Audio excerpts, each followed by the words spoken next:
Bueno, muy buen día al segundo día de presentación de libros en nuestra feria de libro. Vamos a tener el día de hoy también 4 presentaciones a lo largo del día y pues nos da mucho gusto también poder constatar el interés que hay de los jóvenes, estudiantes y de otras personas también que han venido a la feria a adquirir los libros. Vengan, están a precios realmente accesibles para todo tipo de presupuestos y la oferta es muy amplia. Tenemos 40 editoriales aquí presentes, entonces les esperamos en el Instituto Matías Romero, en el Centro Histórico de la Ciudad de México. Quiero empezar también pues tristemente recordando a una compañera del Instituto Matías Romero que trabajó durante 18 años, Silvia Serrano, y quien desafortunadamente después de una enfermedad larga murió. Pues recordarla al inicio de estas actividades con mucho afecto, mucho cariño y desearle lo mejor a su familia. Y bueno, vamos a comenzar con la presentación de un libro titulado en español La fiesta se acabó. En inglés el título es Fentanyl Inc. Y el autor, Ben Westhoff, está aquí con nosotros. Thank you, Ben, for being here. He has traveled from the U.S., from St. Louis, Missouri, to Mexico City to present this book. También está con nosotros nuestro querido amigo Isaac Morales Tenorio, director general adjunto para seguridad multidimensional de la Cancillería. Vamos a hacer la presentación en inglés, si te parece bien. We will switch to English. Ben will be presenting his book in English, of course, but we can access this publication in Mexico through, I guess, Amazon and other platforms to get the book in Spanish, or in case you want it in English as well. So the author, Ben Westhoff, he's a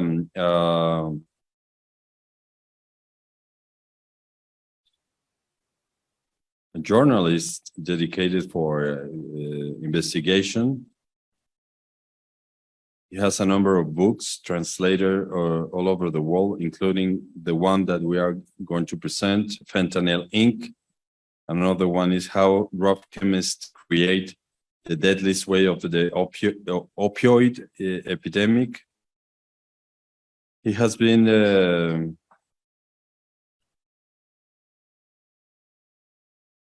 counselor and part of the staff of people in the government, in the U.S. government, staffer, and he has been a person in the media, in the U.S., CNN, NPR, CP-SPAN, talking about his publications, and some of the media in the U.S. has dedicated complete episodes dedicated to Fresh Air and Joe Rogan Experience. He has also collaborated with the New York Times, The Atlantic, the Wall Street Journal, the Rolling Stone magazine, and the Guardian newspaper in Britain. So, Ben, thank you very much for coming here to Mexico to present this book. It's super interest for Mexican people and for people following us online to know about your findings and your motivations to write this book about a topic that is everywhere in the public discussions, dealing with the combat of the drug trafficking, the violence in Mexico. This link also with the Mexican initiative against the illicit traffic of arms, in particular from the north, from the U.S. The foreign minister indicated yesterday that we are going to present another legal action in the US against the companies manufacturing weapons of high power, lethal weapons. So it's interesting for us to know how was the motivation for you of writing about this cancer that is the fentanyl, and your findings as well. So you have the floor. Thank you again for coming to Mexico City, and we're eager to listen to you. Thank you. Well, thank you. It is a pleasure to be here. I'm sorry, my Spanish is very bad, but if you don't understand anything, please raise your hand and I will explain more carefully. I am here with my friend Ryan from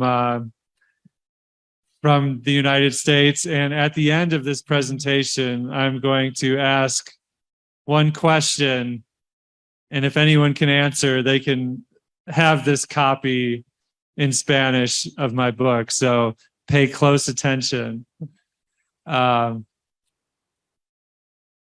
So I first learned about fentanyl when my friend died from it in 2010. He had a bad car accident and was prescribed OxyContin pills. And this happened to a lot of people in the United States. They got these very strong opioid pills made by Purdue Pharma. And once their prescriptions ran out, they found themselves addicted. And so they started turning to street drugs. In the case of my friend, he started buying fentanyl patches on the black market. So these are patches that are supposed to be for cancer patients. And but he would put 2 of them, 3 of them on his body. And the night he died, he had been drinking a lot of alcohol and had these fentanyl patches and suffocated in his pillow. So that was 2010, and almost nobody in America had heard of fentanyl at all. And so a few years later, I was working as a music journalist, and I was covering the rave scene. Everybody know what I'm talking about, the electronic dance music? These big, huge parties. And every time there was a rave, the next day in the newspaper, there would be a report that someone died. You know, 1 person died, 2 people died, 3 people died. And these were all very young people, sometimes 15, 16 years old. And the newspapers always said that they died from ecstasy. And so this was very strange to me because I knew that ecstasy didn't kill a lot of people. Ecstasy was not a very common drug to die from. And so I investigated and found out that these people were not actually dying from ecstasy, that this was fake ecstasy, and that there were all of these new drugs, new synthetic drugs were cut into these pills. So these were fake pills with new drugs. And I wanted to know, what are these new drugs? And what people kept telling me was that they have complicated names.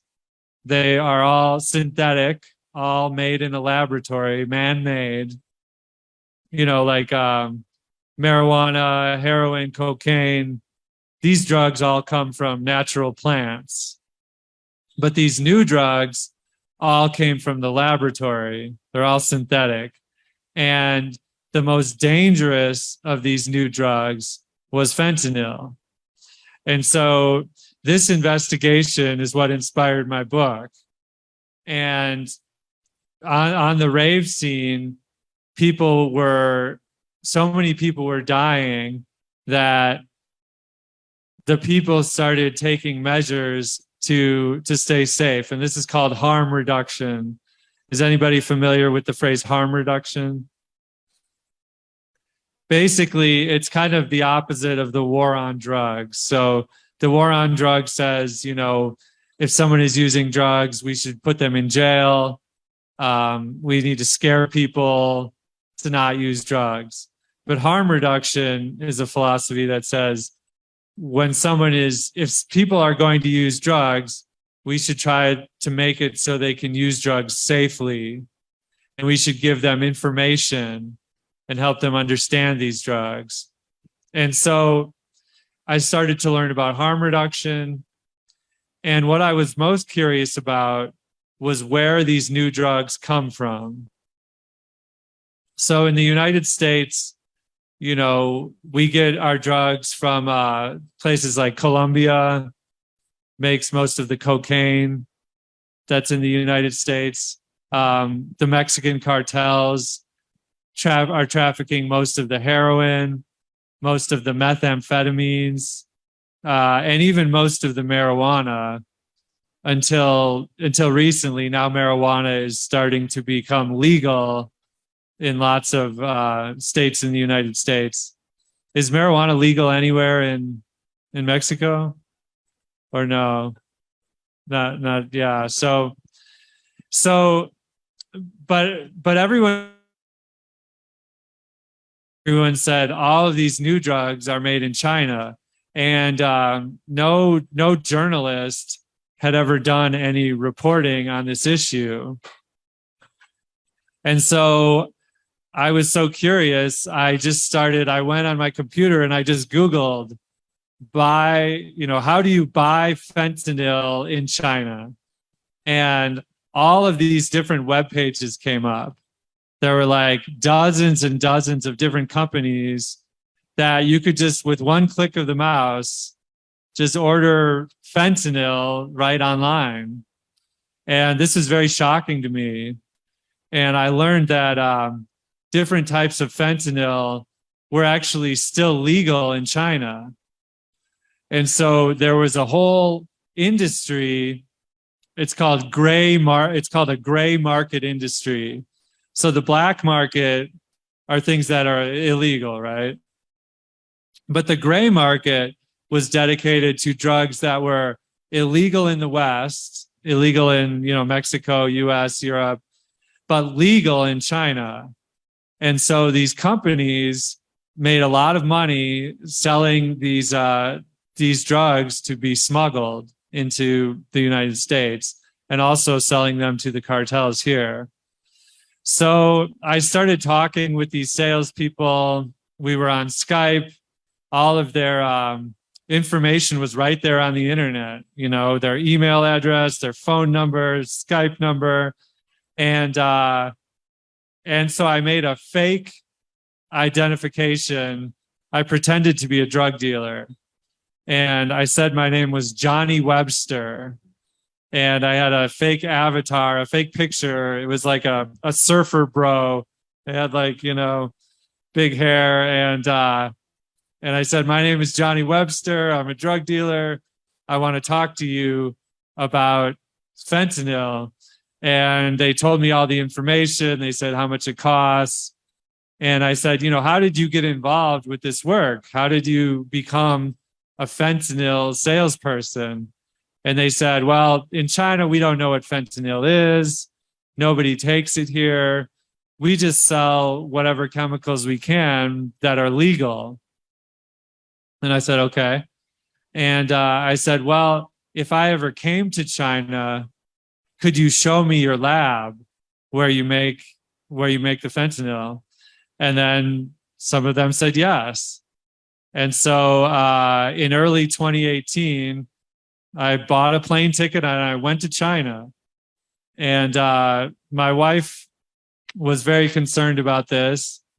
I was worried not just about these drug companies, but about the Chinese government, because I was there on a visa, a tourist visa, not on a journalist visa.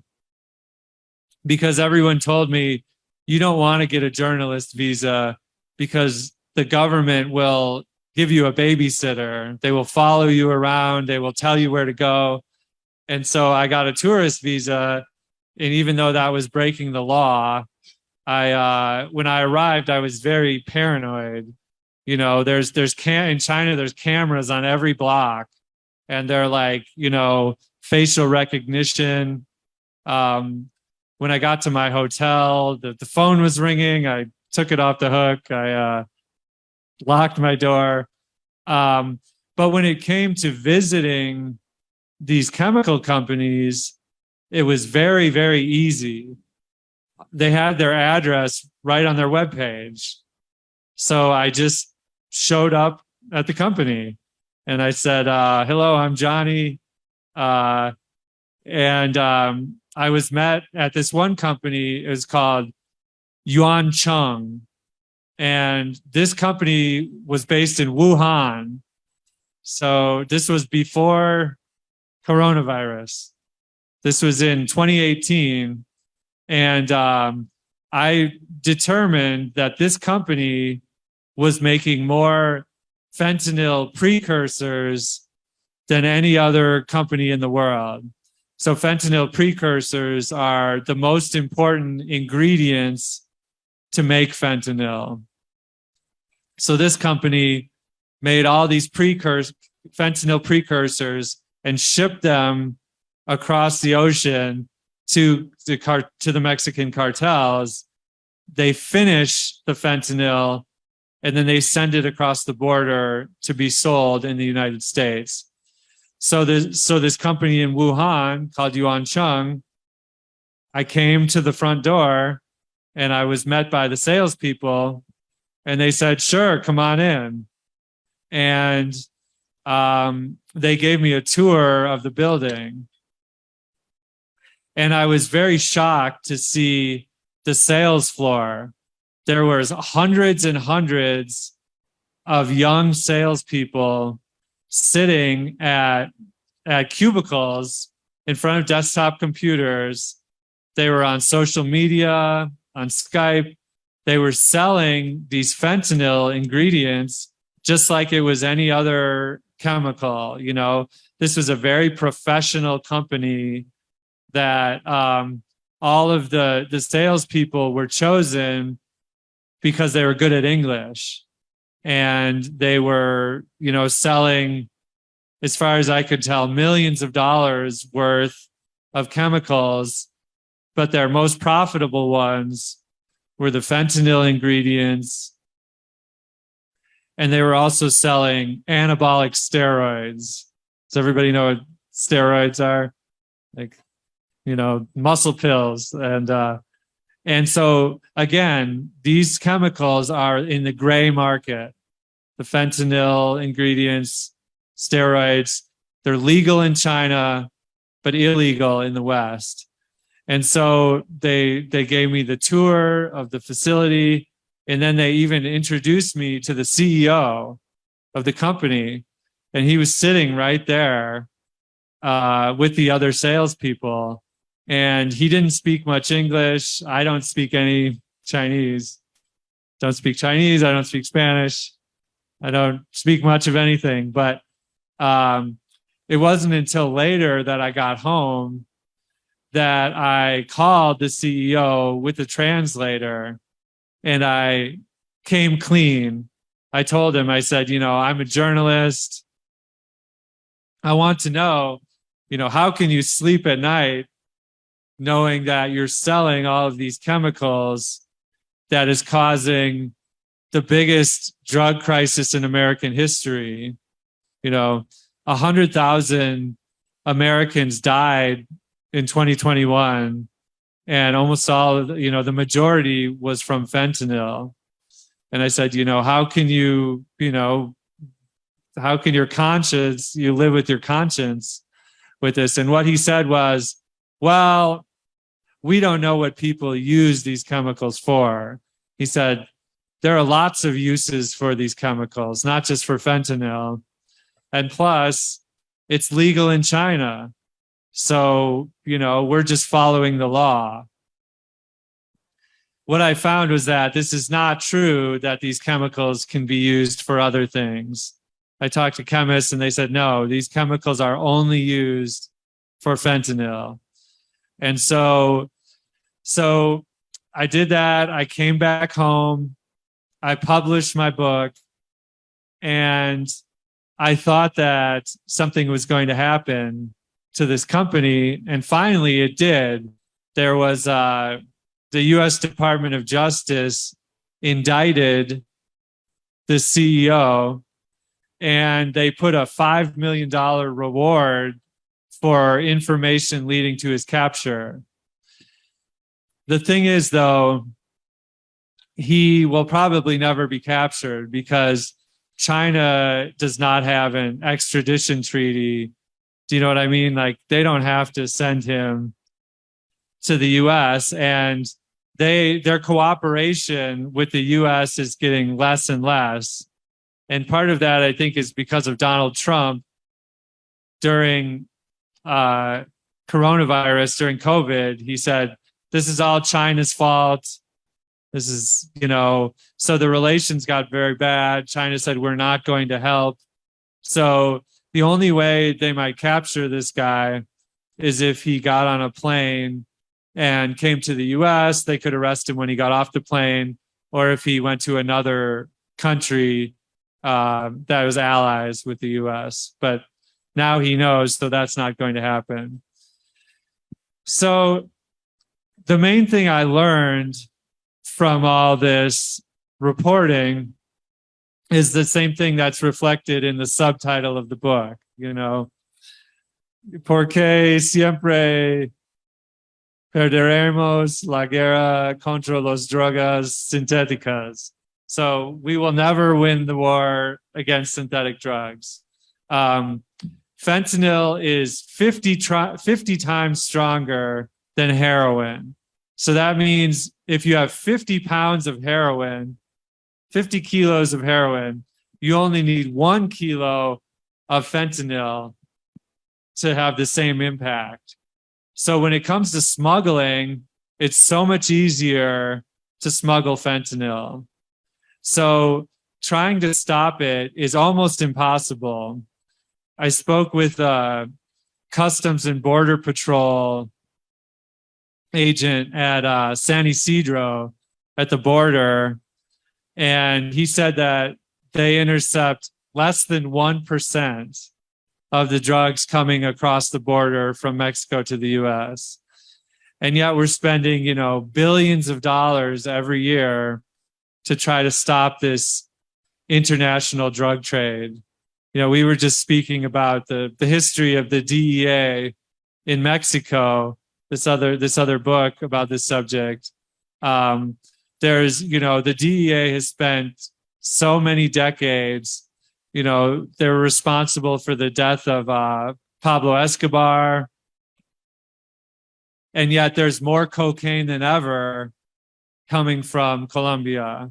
El Chapo was captured, and it has done almost nothing to stop the spread of these drugs. And my conclusion is that we have to raise awareness and education, and we can only control what happens here. We have to tell people about fentanyl. Like, I just saw a news article that said 8th graders in Arizona, only 50% of them have even heard of fentanyl. Kids don't realize that fentanyl can be in any pill or any powder from the black market. So cocaine, heroin, meth, and pills. These pills look exactly like a Xanax, exactly like a Percocet. They're called M30s. They have the blues. And now the cartels are making these rainbow fentanyl pills. They're all colors of the rainbow. People say they're like Skittles. Does everyone know? Do they have Skittles here? Yeah. So these fentanyl pills look just like Skittles, and people, some people don't realize they've taken fentanyl at all when they die. They thought they were taking a real pill, and because they're pressed to look exactly the same. And so that's the first thing we need to do, is a widespread education campaign. And I understand that the fentanyl problem is starting to come to Mexico too. We need to also increase the harm reduction efforts, like I mentioned before. And so, we're very lucky when it comes to the opioid crisis. We have a miracle overdose reversal drug. Does anybody know what this is called? It's called Narcan. It's a spray, and the name of the drug is naloxone, but the spray is called Narcan. So if someone has overdosed from any opioid, from heroin, fentanyl, opioid pills, Percocet, OxyContin, they can be about to die, but if you give them a spray of Narcan in each nostril, it will revive them. They'll come back to life. And we're very lucky to have this drug, but it's not in the hands of people who need it. Everywhere there's an opioid problem, people need to have Narcan available. We also have some great treatment drugs, and a program that's called medication assisted treatment. So there's 3 primary drugs: methadone. Do we have a lot of methadone clinics in Mexico City? Yeah, Suboxone, and then there's one called naltrexone, which is also an opioid blocker. And so we have these great treatment drugs, but again, it's just a matter of getting them to the people who need them. And so, when it comes to battling the cartels, battling the Chinese drug manufacturers, it seems like to me, this is a lot of money, a lot of bloodshed, a lot of violence, but really we need to be focusing on the users themselves and keeping them safe. So that was the message I came away with. So do we want to turn it over? Do you guys have some? Yeah. Thank you, Ben. I think it's an amazing job as a journalist, and good to have created that impact for authorities in the US, but also raising awareness of potential consumers, even when they probably not knowing what they are taking, and efforts to spread the message about this deadly effects of this fentanyl drug. Of course, the question of combating the illicit traffic of drugs is so complicated. It's not only China or Mexico or New Zealand or other countries. It's a complete worldwide networks that operates also in the United States. Otherwise, it will never came to the hands of the final consumers. And in particular, our colleague Isaac Morales Tenorio, who has been an active diplomat working together with the different countries in the UN context, can share us a little bit of his experience trying to create these legal frameworks, cooperation frameworks among countries and governments, particularly against this type of drugs, in order to prevent all the effects that you just mentioned, and of course the trafficking, bringing to justice the persons involved.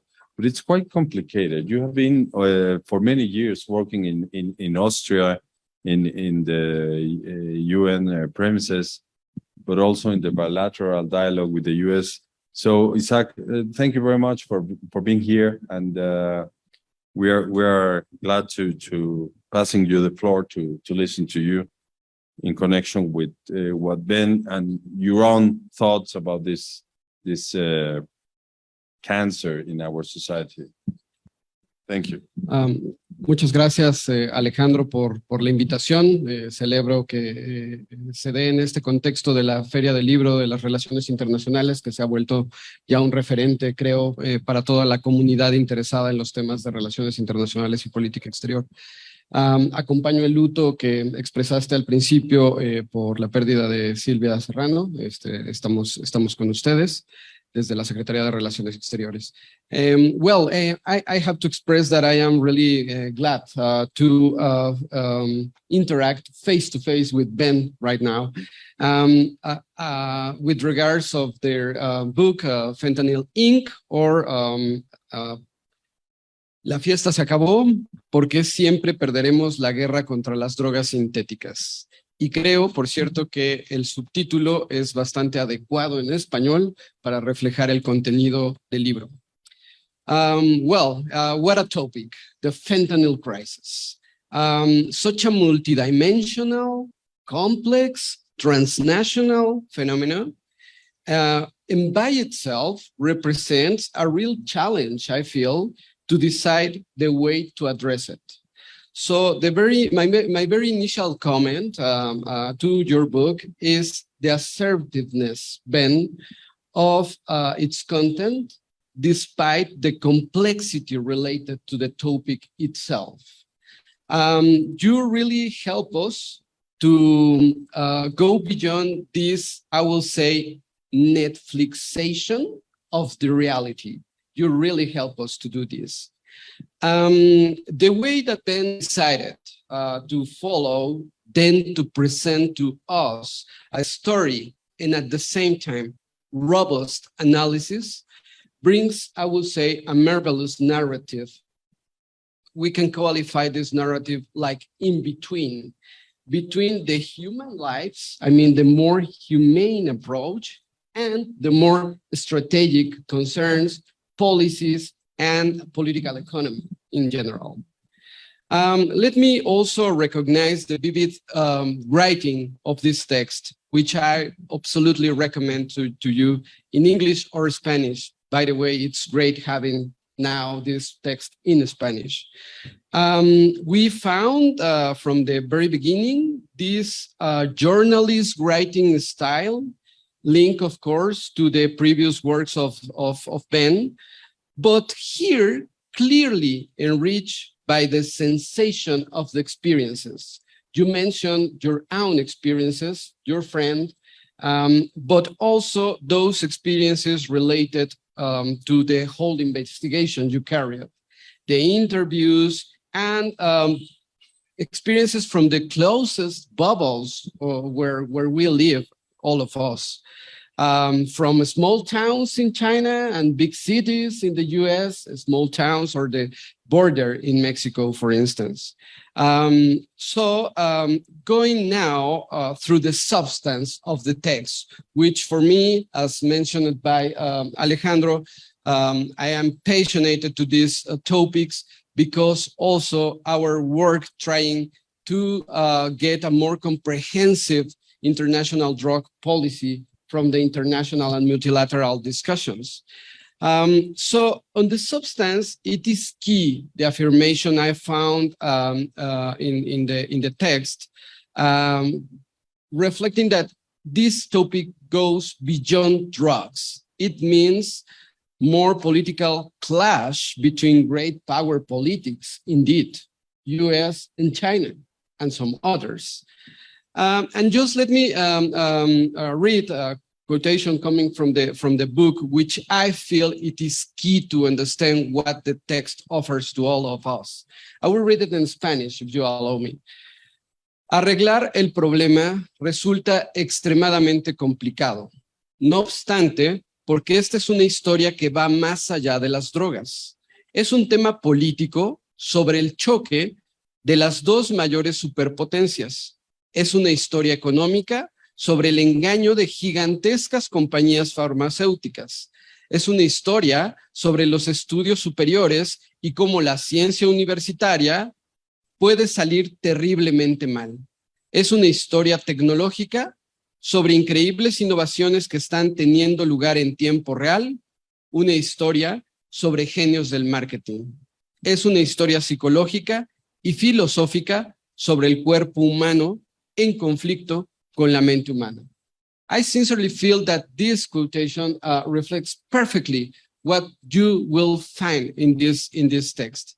And from my point of view, it is great the way Ben present to us how this idea of drugs epidemics it is not a new idea. I mean, we have suffered, the whole world, and particularly the US, in many different situations, different drug crises, different drug epidemics. He just mentioned the opium epidemics centuries ago, the crack, more recent, the methamphetamines, the heroin. I mean, this long history about epidemics.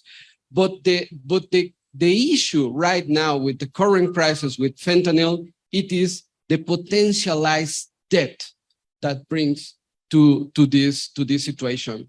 Ben mentioned after investigating how powerful it is, the fentanyl in comparison to those other drugs, hard drugs even, but not with this potentialized debt.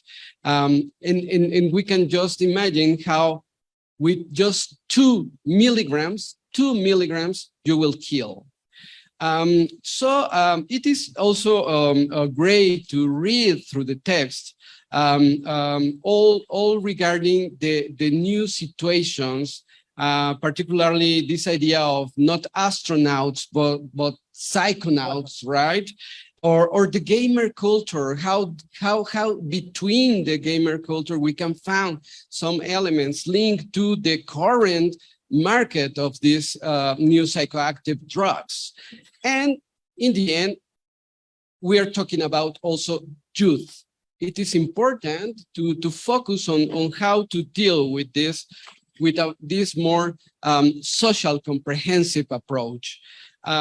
We found all these comments with too much and valuable information on, as I mentioned before, policies, economy, and the way that things are happening in a more strategic level.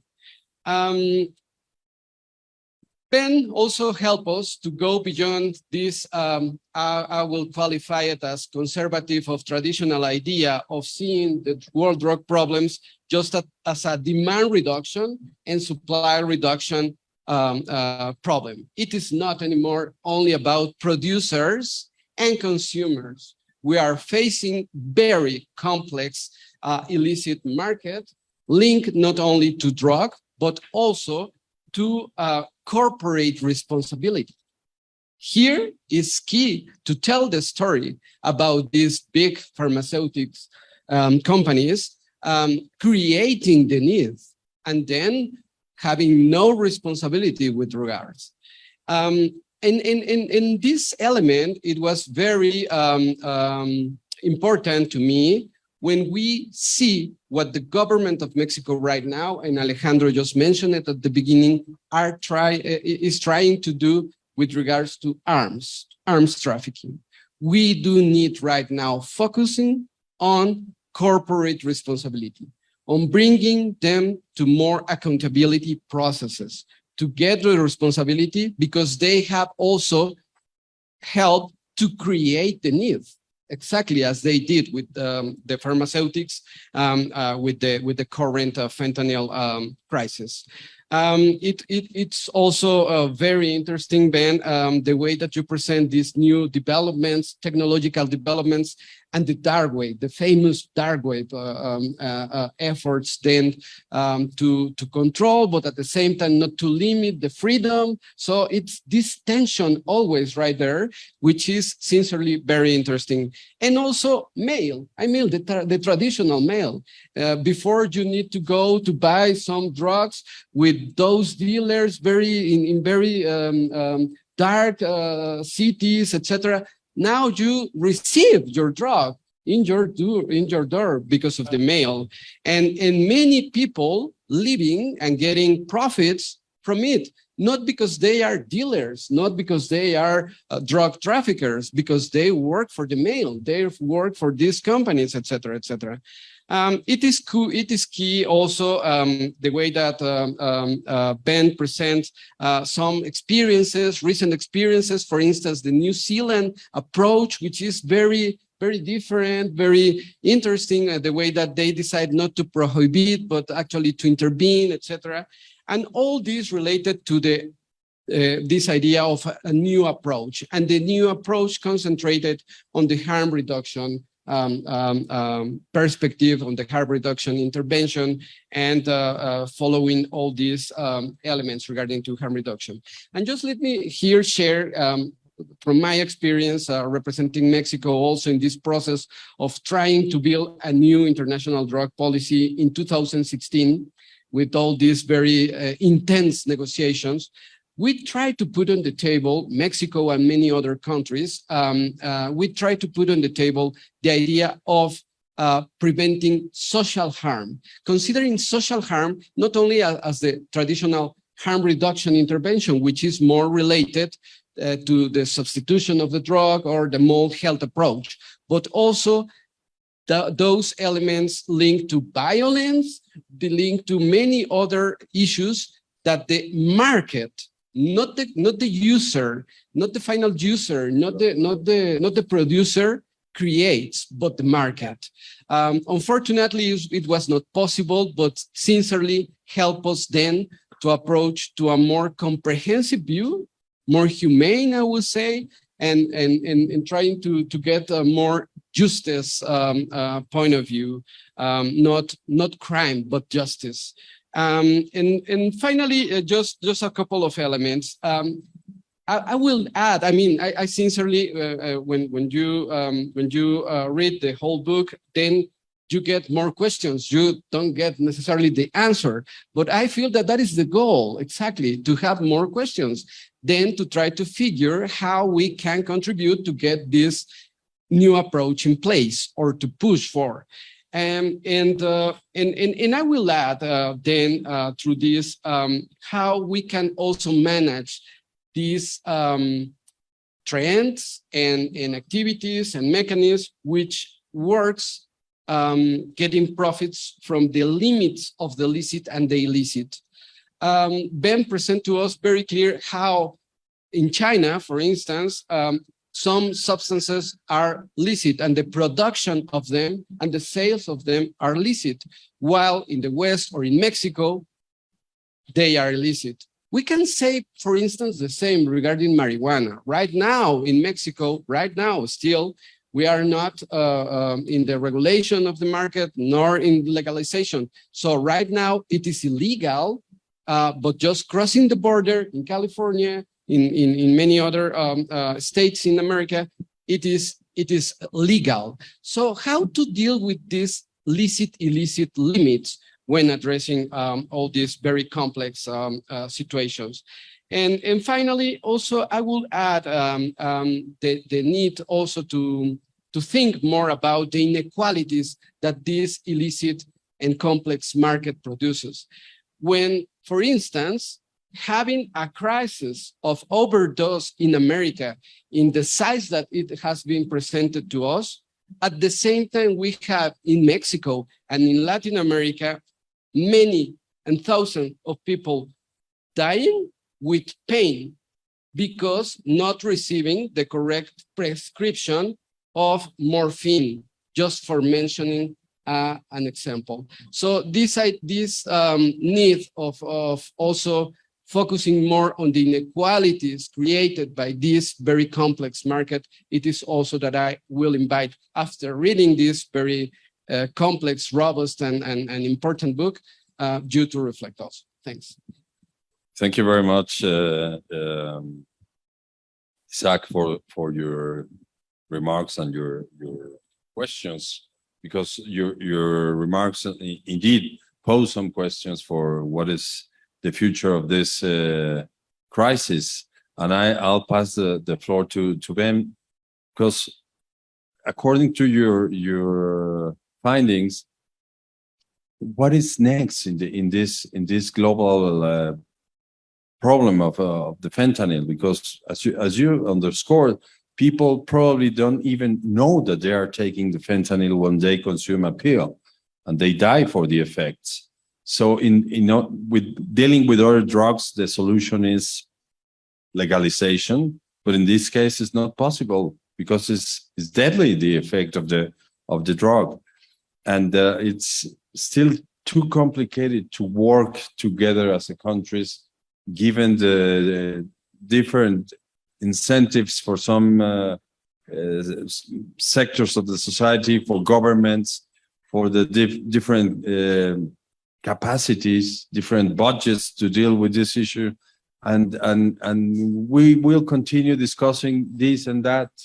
And you are the consumer, you are the producer, you are the trafficker. But what do you recommend in terms of dealing with this deadly drug that is the fentanyl?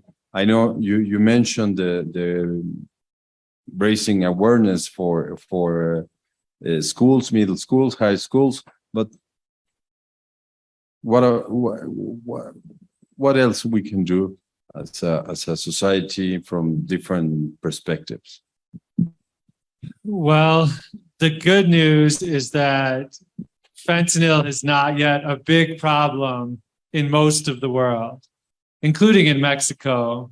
You know, it's not a big problem here. Really, the only places where fentanyl is a big problem is the United States and Canada. And that's because of the overprescription of the pills, like I said, OxyContin from Purdue Pharma. The bad news is that fentanyl is coming. It's coming to Mexico. It's coming to the rest of the world. There's almost no way around it. The profit incentive is so strong. So when it comes to heroin versus fentanyl, you know, they're both opioids. They both relieve the same cravings. Most users would prefer heroin. Okay. Heroin lasts longer. It's like 8 hours. People say it's more kind of like, you know, inspiring. But fentanyl is very short. It's just 2 or 3 hours. You need to get more and more. If you're an addicted user, a lot of times you have to resort to crime, prostitution to pay for these drugs. So when you have this problem, the financial incentive for drug dealers to make everything fentanyl, the part of that, it's not just financial, it's that you can make fentanyl in a lab, right? With heroin, you need a whole field of poppies, you know, like in the mountains, you know, Sinaloa province and other places where they grow poppies.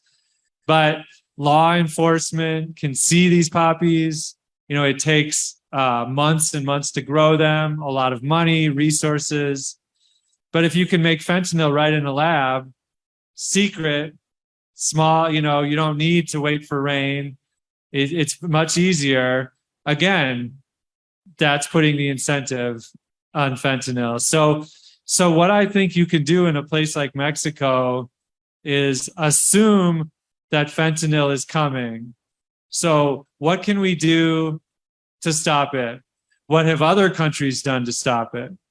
So a lot of people look to the country of Switzerland. So Switzerland has no problem with fentanyl at all. So what, you know, what have they done to be successful? They have what's called as a heroin maintenance program. So this is a very radical idea. Basically, they give free heroin that's made by the government, free government heroin to addicted heroin users. So not just anyone can get this free heroin. You have to have been addicted for more than 2 years. You have to have tried other ways to beat the habit. You have to try recovery. But if you pass these requirements, the government gives people, these addicted users, free heroin. And so what does this do? Well, the first thing it does is it puts the drug dealers out of business, right? If they can't sell to these users, they start to disappear. The second thing is these users don't have to steal, do prostitution. They have their drug for free. And when they tried this in Switzerland, some very strange things, unexpected things happened.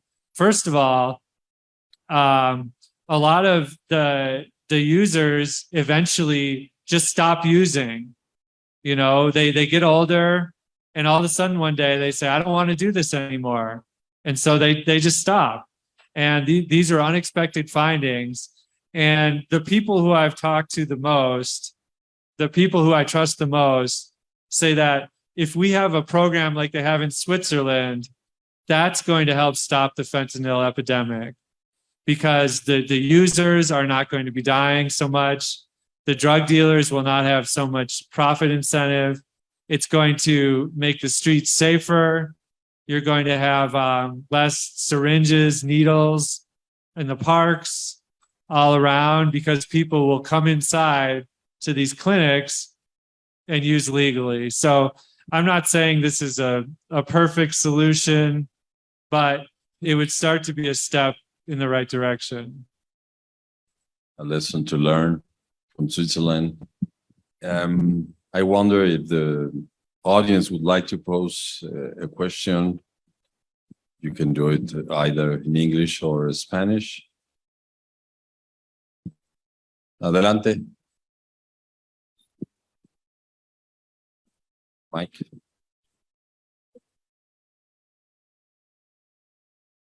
Thanks. Good morning. Teresa Salazar of Periodismo Independiente. In the street of the United States, there are a problem with the people zombie. What kind of therapeutic psychology you are implement in your people? No entiendo. I don't understand. That many people in the US are on. Hay un problema en Estados Unidos de la gente zombie. Sí, sí, ¿Qué tipo de terapias psicológicas han implementado en su gente para evitar este problema? She's asking about the people on the streets in the US that are sort of zombies, and she's asking what are the medical treatments for them and psychological treatments for them, if you know anything about it. Yeah, that's a very good question. Thank you for the question. I think a big misconception about opioid addiction is that, you know, you take some heroin, you take some fentanyl, and then you're addicted for life. You get the chemical hooks of the drug stuck in you. So it's not just about the drug. It's not just about the chemical. It's about the lives of the users. These people who get addicted very often have a lot of trauma in their past. They have PTSD.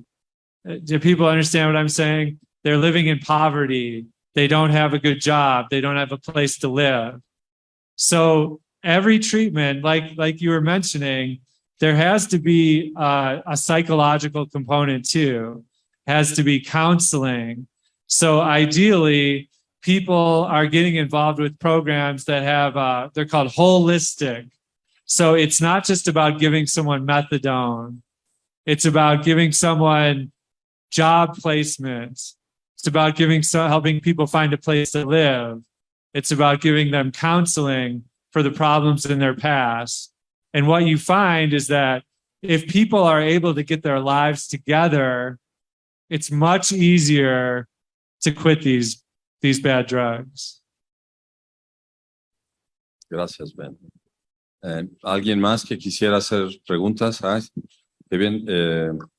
Aquí. Hi, my name is Paula. My first question is, would you consider recommendable for the Mexican government to implement like awareness campaigns in places like schools so that the younger population can be aware of what fentanyl is, what it can do, and not backfire? Yeah, that's a very good question. Thank you. I would 100% recommend that. Yes. And it's for younger kids than you realize too. It's not just high school kids, but junior high kids. When they, the problem is that with the pills, these young kids, they say, well, this is a pill like from a doctor. This is a pill like from a pharmacy. This is medicine. How can this hurt me? These kind of education campaigns are really essential. A lot of parents like my age, you know, they say, well, when I was young, I could take a pill at a party. I could take a line at a party. You know, maybe I'll have a hangover the next day, but it's not going to be so bad. Everything is different now. And the kids and the parents need to have these education campaigns. Yeah, there is a story here in Mexico that some people are bringing candies to primary schools and middle schools, and the students are taking understanding that there are candies for them, but the effects and the creation of the addiction is what is more worrisome. Eric? Yeah. Hi, my name is Eric. I have a question about the Narcan that you mentioned. Can you elaborate a bit on that? Because I don't know if is that legal, or if not, it should be legal, right? I mean, yeah, it's legal. I assume it's legal here too. The question is like, can you get it without a prescription? In the US now, you can get it without a prescription, and that's great. But we also think it should be free to people who need it. And in some areas, they're starting to make it free. And here, they're going to have the same obstacles, I think. Yeah, to spread the access for everyone. I mean, for in the sense of this harmful reduction, so they can have access to that in case they are like overdose or whatever. Yeah, exactly. Okay, it's very important. Yeah. There are more questions. Great. Hi, my name is Paulina. You said that in the border, they only intercept 1% of fentanyl. Why is this? Is it harder to perceive, or why can they only stop 1% of the fentanyl that goes into the US? Well, first of all, yeah, that's a good question. It's a total guess, right? It's impossible to know how much they're not getting. But this border agent, he estimates it's less than 1%. Because, you know, like I said, if you have a suitcase, right, you can have 1 million doses of fentanyl in there. And so it could be in a car. The Border Protection Agency was telling me people bring them on surfboards. They like surf around the wall. You know, there's underground tunnels. There's a million ways to do it. Drones. They have drones that go across the border. There's no way to secure the border. You know what I mean? It's impossible. And meanwhile, stuff comes directly from China. Stuff comes from Canada. You know, there's the drug, and you know, fentanyl is so strong, but there's another kind of fentanyl called carfentanil, which is an elephant tranquilizer. And it's 100 times stronger than fentanyl. So like these things keep getting smaller and smaller and smaller. We're never going to stop it. And that's an important message.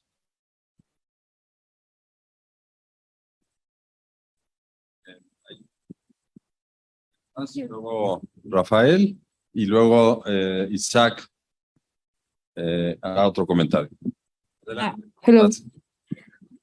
Hello, my name is Majo. Hola. And I have a question, but also a commentary I would like to share with you, principal.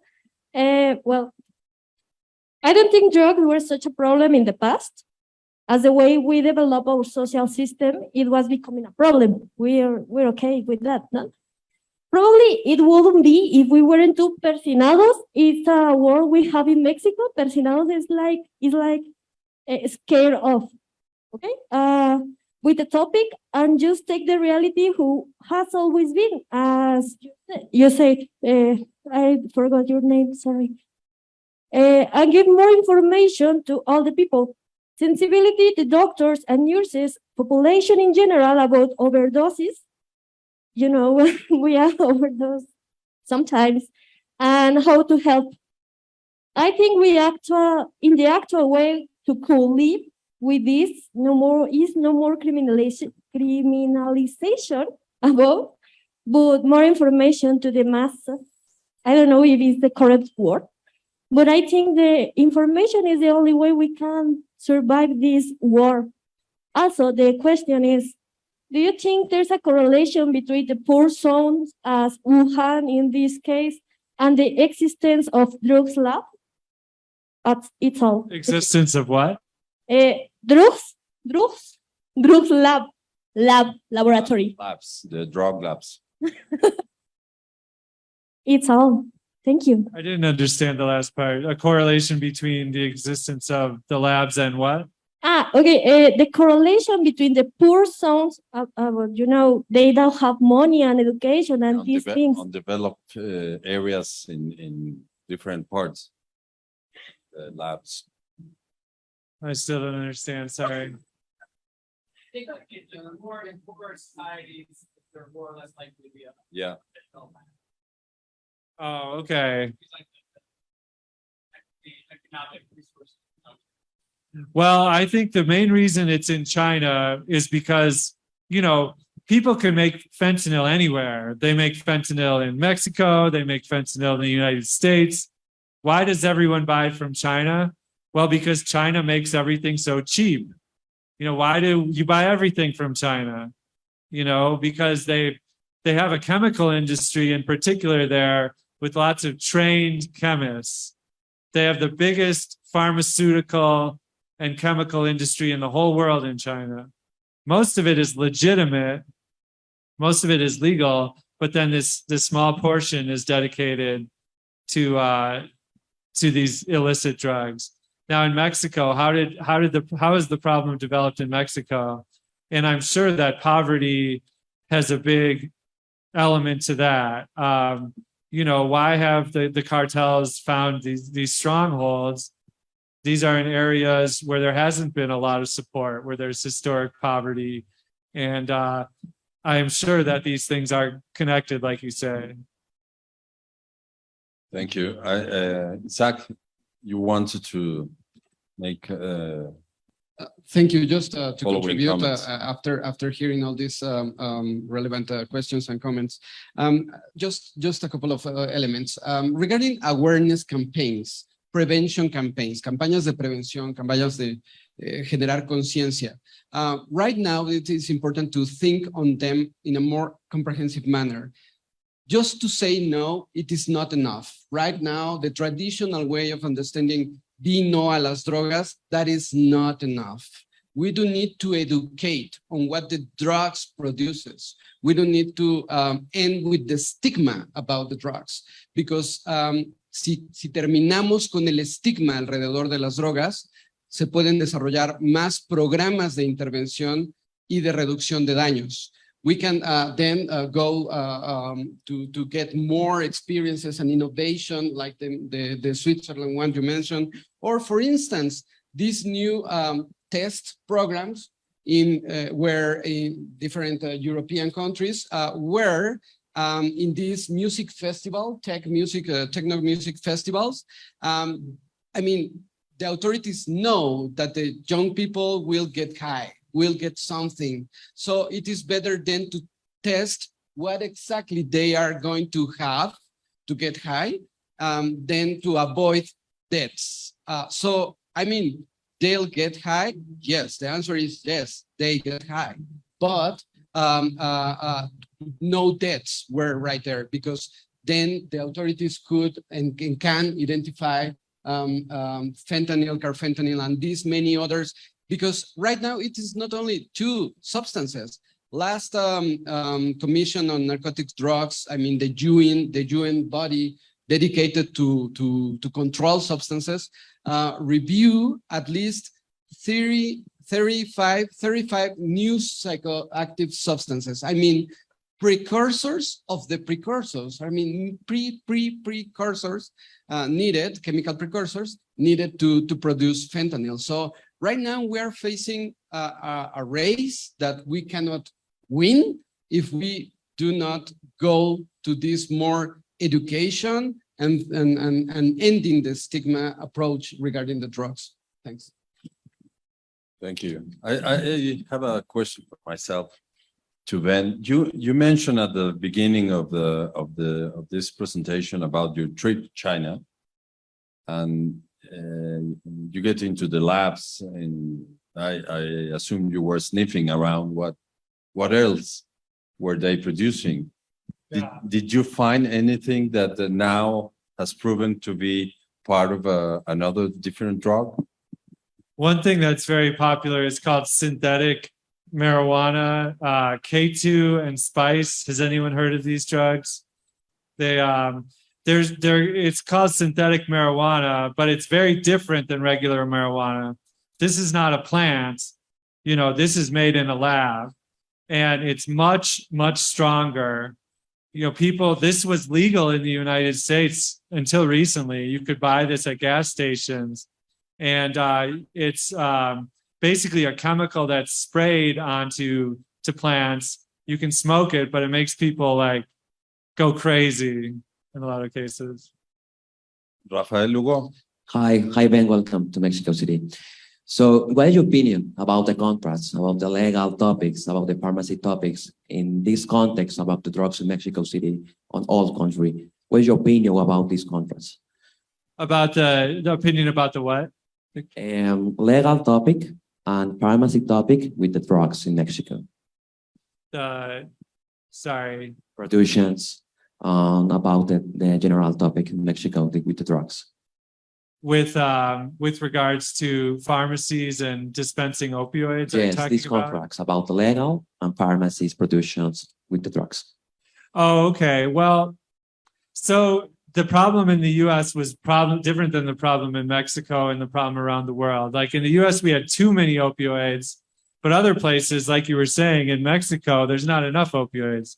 So opioids are very important pain medication for people who are suffering.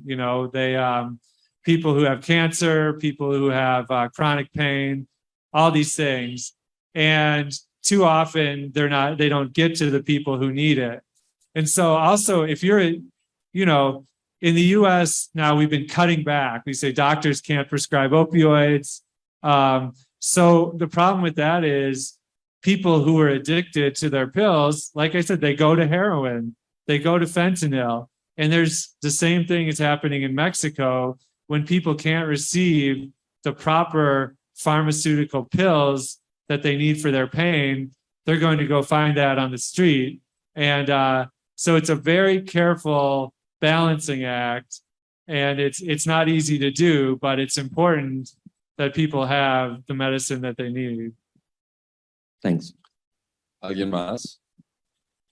Anybody else? Por favor. Hi, thank you very much. I'm Professor Denton from National University of Mexico and Iberoamericana University. First of all, I would like to say that I don't share your thoughts, with all due respect. And I would like to ask you first, have you ever used or abused drugs? Why I'm asking you this with all due respect, in your life? Yes, I've used drugs, not fentanyl. And why I'm asking this, because American society has a very, very big problem with drugs, If I turn on the TV, I always watch TV programs about drugs, using people drugs, And I don't share your narrative because you pointed to China, that maybe you show us that the China is the problem, When you start your your comments, no, your narrative. I think that the big root of this problem is the way of life of America, no, of American people, no, and I would like to ask you, how can you handle this problem if you don't use all the tools in terms of education that you know that American societies have, no? That's my point of view. Thank you very much.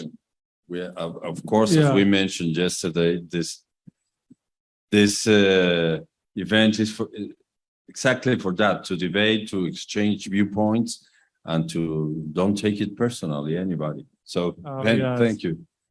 Well, thank you for your question. Yes. I think first of all, I don't want to say that I'm blaming China. You know, like I said, the drugs will always find a way. And if China's not making it, someone else will make. India is already starting to make fentanyl and these drugs.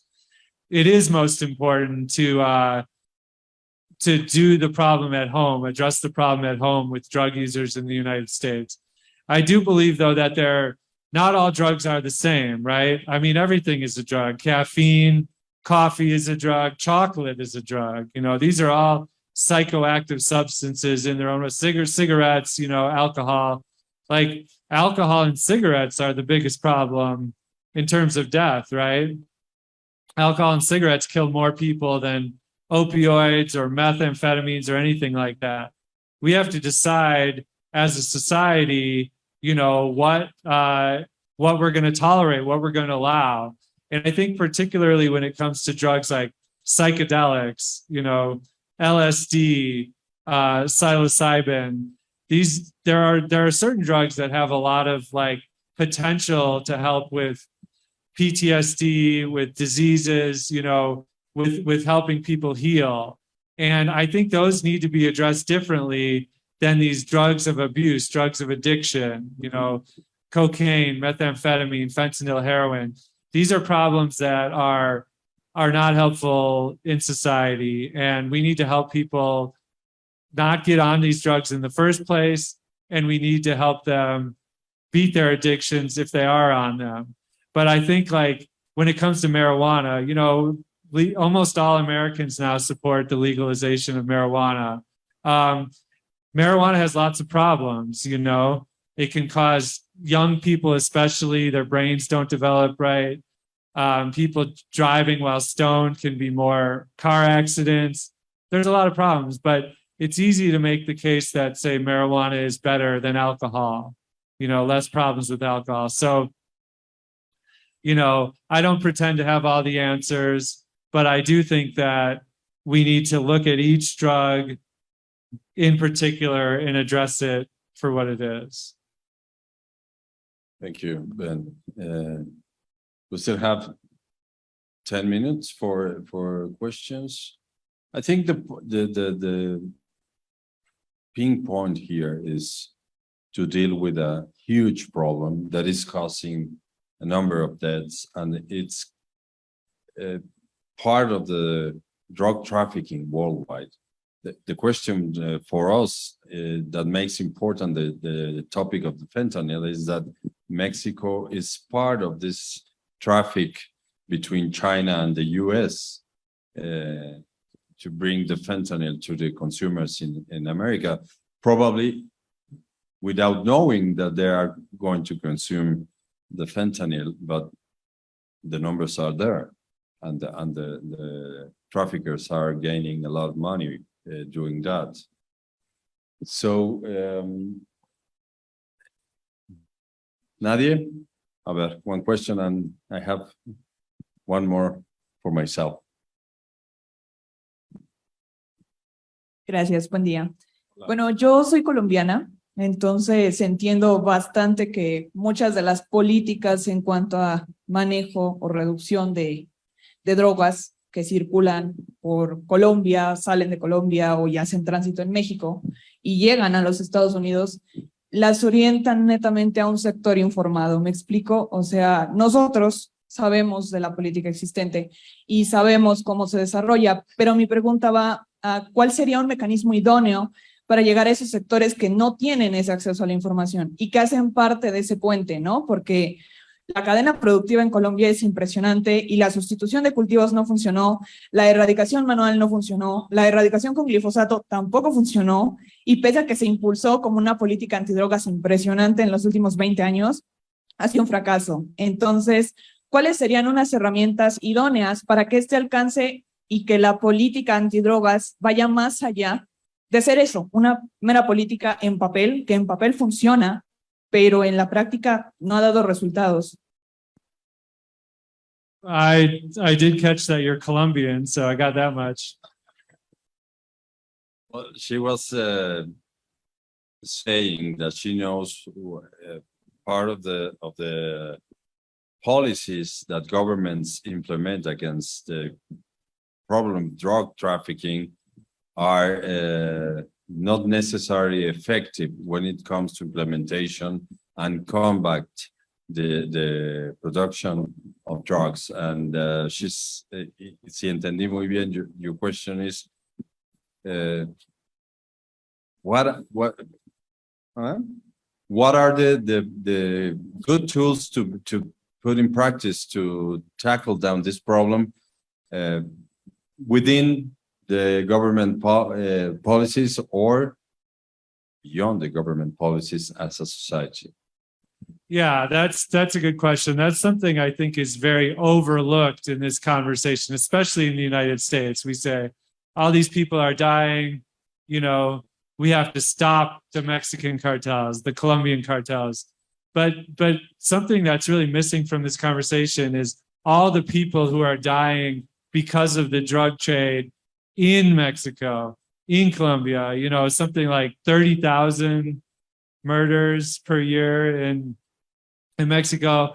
And so people who talk about legalization of these drugs, that's a very strong point in their argument. They say, if we legalize these drugs, we would put the cartels out of business, right? And so that would be a dramatic reduction in the number of deaths related to cartel violence. And I think that's something that's a very important point. It's very hard for me to say something like we should legalize fentanyl, because the thought of my children going to the pharmacy and buying fentanyl is not something I can handle. But if we can, you know, we need to consider the toll on the ground. You know, we have so many decades of the United States flying planes over coca fields, spraying them. Have you ever heard of Roundup, made by Monsanto from St. Louis, wherever we're from? They spray Roundup on these fields to kill them. They send people on the ground to capture drug lords. It's all just added up to lots of money, destabilization, you know, and it doesn't seem to stop the supply of drugs at all. So I think it's very important to reconsider why we're doing this, what we're doing. So yeah, so if you have another question, then I want to have my giveaway for the book. I have a question. Sort of ballot or yeah. What is your question for the others? So let me ask you something before the final question. After the impact of this book, what are your next projects dealing with the fentanyl or the continue raising awareness of the effect of the drugs on society? What do you have any particular project? Well, I've been going around the country and now to Mexico too, speaking about this problem to educators, to people in treatment, you know, users, even dealers, to try to spread awareness and try to understand myself the way out of this problem. I'm starting to work on a documentary about a treatment drug called naltrexone that it's an opioid blocker and might be able to help a lot of people. So right now I'm still learning, you know, I don't pretend to have all the answers. And that's what I'm engaged in right now. Okay, thank you. Now your question for Okay, so books to this is whoever can answer this question can win this copy of the Spanish version of my book. So the question is, who's going to win the World Series this year? The baseball World Series. What's that? Nope, wrong answer. Anyone? Let's see. I had another question. You Where's think he from? where am I from? Did anybody make his own research?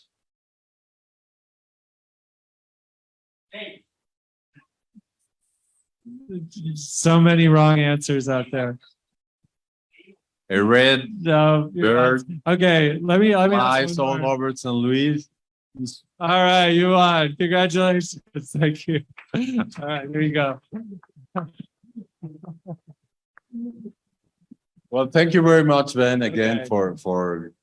for coming to Mexico to the Institute. We are the Diplomatic Academy of Mexico. We train the diplomats, but we also organize these events every year to exchange what is new on publications related to international affairs, drugs, and other topics that we have discussed, like illicit traffic of arms, China, Russia, geopolitics. So thank you very much for coming to the Institute. We are glad that you finally made it, and we hope that you spend a good time here in Mexico. Today start the playoffs in the major national. Now it's Major League Baseball. So thank you. And we will try, if you are around tomorrow, the book fair, to connect you with one of the journalists that is more involved and actively promoting these topics on national television, Leonardo Curcio. So let's talk about it later. But for now, it's all. So thank you very much, and demos un aplauso a ver. Thank you.